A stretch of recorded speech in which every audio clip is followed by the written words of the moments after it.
하나님의 말씀을 보겠습니다. 창세기 13장 1절. 아브라함이 애굽에서 나올새, 앞부분만 제가 뗐습니다. 아브라함이 애굽에서 나올새. 오늘 말씀의 제목은 세상을 대하는 나의 생각 구조. 세상을 대하는 나의 생각 구조. 이것이 오늘 제목입니다. 아브라함이 애굽에서 나올 때 애굽을 나오면서 어떤 마음을 갖고 나왔을까? 제가 육군 논산 훈련소에서 훈련을 마치고 나올 때 같이 나오는 제 동료들이 하는 얘기가 있습니다. 나는 평생 논산 쪽을 향해서 오줌도 안 눌 거야. 이런 얘기를 합니다. 이렇게 말을 한 이유는 논산 훈련소의 그 훈련이 너무 고돼서 생각조차 하지 않겠다는 의미인 것입니다. 이게 바로 애굽을 나오는 아브라함의 마음의 상태인 것입니다. 생각을 한번 해보십시오. 끔찍하게도 사랑하였던 자기의 아내를 두 눈 다 뜨고 힘에 의해서, 권력에 의해서 애굽 왕 바로에게 빼앗길 때 아브라함의 마음은 어떠했겠습니까? 그날 밤 자기의 아내가 다른 사내의 품에 안겨 이불 속에 있다는 상상을 하며 밤을 지새는 아브라함의 마음이 도대체 어떻을까요? 왜 내가 정정당당하게 나의 아내라고 말을 하지 아니하고 누이라고 말을 함으로 이런 사태를 조장해졌을까? 이렇게 자기 자신을 향해 엄청나게 짓누르는 자학에 덫이 붙여져서 꼬박 그날 밤을 새는 아브라함은 아주 죽을 것 같은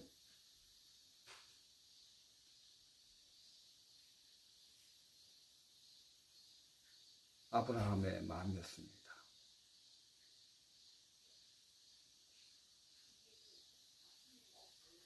이처럼 마치 심장을 도려내는 듯한 아픔의 상처를 당한 애굽의 경험은 그러하여금 그쪽을 향해 얼굴도 되돌려보지 않을 정도로 징그러웠을 것입니다. 우리가 다음 성경절을 보면 이런 말이 있어요. 창세기 13장 2절에 아브라함에게 육축과 은금이 풍부하였더라. 애굽 왕 바로에 의해서 아브라함은 상상도 못할 엄청난 부자가 되었습니다. 그러나 아브라함에게 있어서 그러한 모든 금은 보화는 혹독한 과거를 회상케 하는 것들이기 때문에 손톱만큼도 그의 마음에 들지 않았던 것입니다.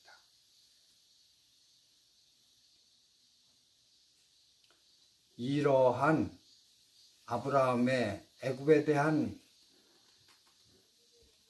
상태가 하나님께서는 우리가 세상을 향한 상태가 되도록 하시기 위한 것입니다. 아브라함에게 있어서 애굽은 생각만 해도 끔찍한 곳인 것처럼 우리도 세상을 생각할 때 생각만 해도 끔찍한 세상이라고 마음에 들어야 되는 것입니다. 우리가 죄를 안 지으려고 부단히 노력하는 것이 아니라 생각만 해도 치가 떨려서 죄가 동이 서에서 먼 것처럼 우리와 멀어져야 되는 것이 바로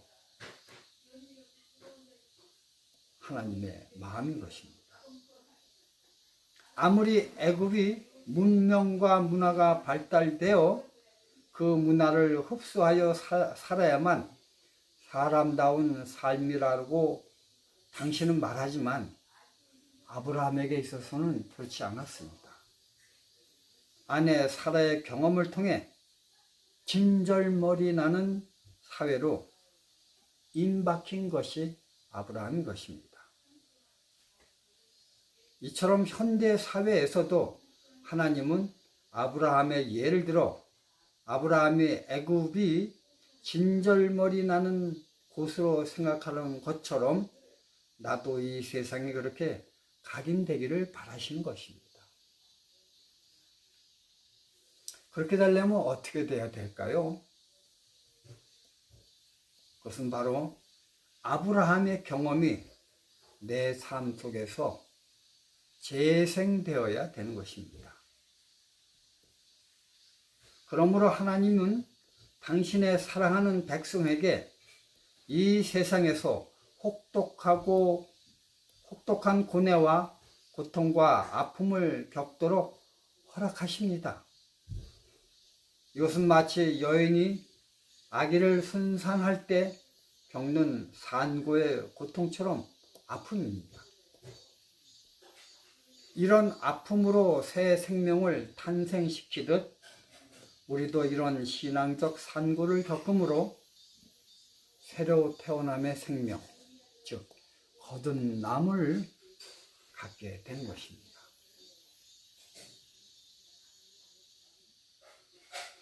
한번 생각을 해 보십시오. 그토록 사랑하는 아담 하와에게 하나님은 왜 가시와 엉겅퀴를 주셨습니까? 이거는 역설적인 것입니다. 사랑하기 때문에 하나님은 그것을 허락하신 것입니다. 여자가 왜 상고의 고통을 겪도록 하나님은 여자를 저주하셨습니까? 그것은 새 생명을 탄생하는 고귀한 경험을 맛보게 하시기 위함이었던 것입니다. 디모데전서 2장 15절에서는 이러한 과정을 구원을 얻는 과정으로 잘 비유되어 있습니다. 하나님을 사랑하면 사랑할수록 이 세상에서 벌어지는 이 일은 생각만 해도 진절머리가 나는 일들인 것입니다. 반대로 하나님을 덜 사랑할수록 이 세상은 점점 더 살만 나는 세상이 되는 것입니다. 아브라함이 애굽에 들어갈 때 롯도 함께 들어갔습니다. 이것은 나올 때도 같이 나왔다라는 것입니다. 창세기 31장 1절 아브라함이 애굽에서 나올 때 그와 그 아내와 모든 소유며 뭐라고요? 롯도 함께 나왔다고 하였습니다. 그런데 롯이 애굽에서 나올 때는요, 아브라함의 마음과 전혀 다른 마음을 가지고 롯은 애굽에서 나왔습니다. 요즘 한국의 핫한 뉴스는 세계 잼버리 소식입니다. 처음 준비의 소홀함 때문에 이 잼버리는 질책을 받았으나 한국 정부의 간섭으로 인해서 한국 곳곳에 흩어져 있는 한국의 최고의 문화를 경험함으로써 회원의 만족도가 최고로 되어서 폐막되었다, 이렇게 뉴스는 나오고 있습니다. 그런데 말입니다. 만약에 잼버리 회원들 생각에 한국의 문화는 낮은 문화다, 저질 문화다, 보잘것없다, 이런 인식이 있었다면 한국 정부가 제공하는 한국 문화 탐방이 마음에 들었을까요? 아닙니다. 마음에 안 들었을 것입니다.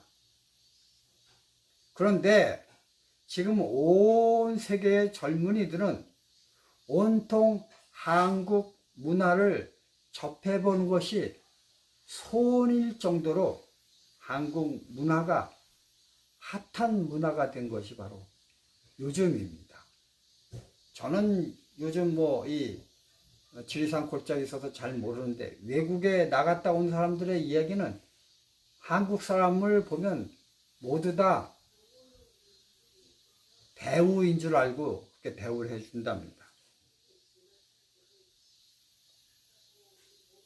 이러한 찰나에 잼버리 행사에 없었던 바라고 바라던 한국 문화 체험 순사가 첨가되므로 그들은 환성을 지르며 행복했다고 합니다. 그렇습니다. 인간은 상위의 문화에 대해서 존경을 합니다. 그 속에 포함되기를 바랍니다. 롯이 그러하였습니다. 롯은 아브라함처럼 칼로 살을 베는 듯한 그런 아픈 경험을 겪지 않았습니다. 제3자였습니다. 반대로 롯은 애굽의 문화에 동화되어 그 문화가 그의 삶의 꿈이 되었고 이상이 되었습니다. 이건 내가 억지로 상상해서 롯의 상태를 말하는 것이 아닙니다. 성경이 그렇게 말하고 있습니다. 창세기 13장 10절에 보면 이에 롯이 눈을 들어 요단들을 바라본즉 여호와의 동산 같고 애굽 땅과 같았더라. 지구 역사의 최대 아름다움의 파라다이스는 에덴 동산입니다. 그런데 롯은 요단들을 바라보며 상상의 동산인 에덴 동산과 애굽 땅과 동쪽으로 나온 것입니다. 같다라는 것입니다. 롯에게 있어서 애굽 땅은 이상향으로만 생각했던 에덴 동산과 똑같다라는 것입니다. 에덴 동산이 롯에게서는 현실로 나타난 것이 애굽 땅이었던 것입니다. 아브라함에게 있어서 애굽 땅은 상상도 하기조차 싫은 땅이었지만 롯에게 있어서 애굽 땅은 에덴 동산 같은 꿈의 땅이었던 것입니다. 그래서 롯은 요단 동편에 거하자 애굽의 문화와 흡사한 소돔 성으로 조금씩 매일 자기도 모르게 다가갔던 것입니다. 그러다 보니 어느 날 갑자기 보니 자기는 벌써 소돔성에 살고 있는 것입니다. 이것도 제 상상의 말을 한 게 아닙니다. 성경에 이렇게 적혀 있습니다. 창세기 13장 10절에 보면 롯은 평지 성읍들에 머무르며 그 장막을 옮겨 소돔까지 이르렀다.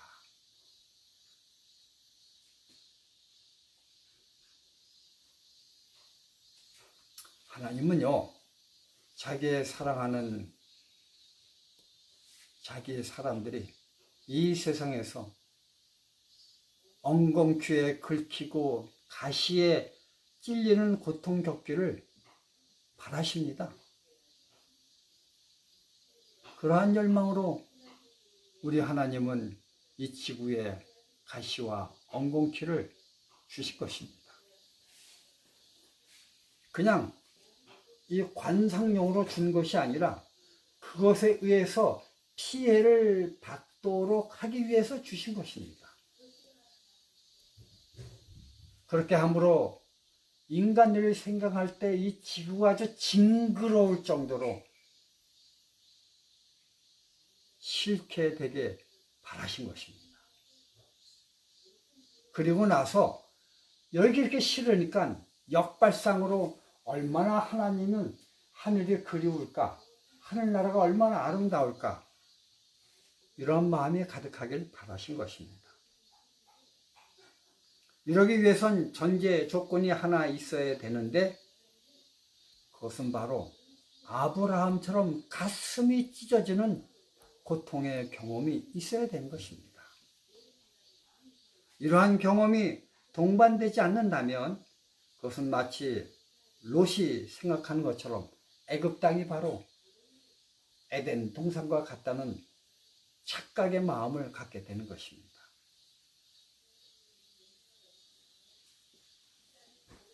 여러분, 이 땅을 향해서 고통과 고뇌와 슬픔과 눈물이 가득하지 않는다면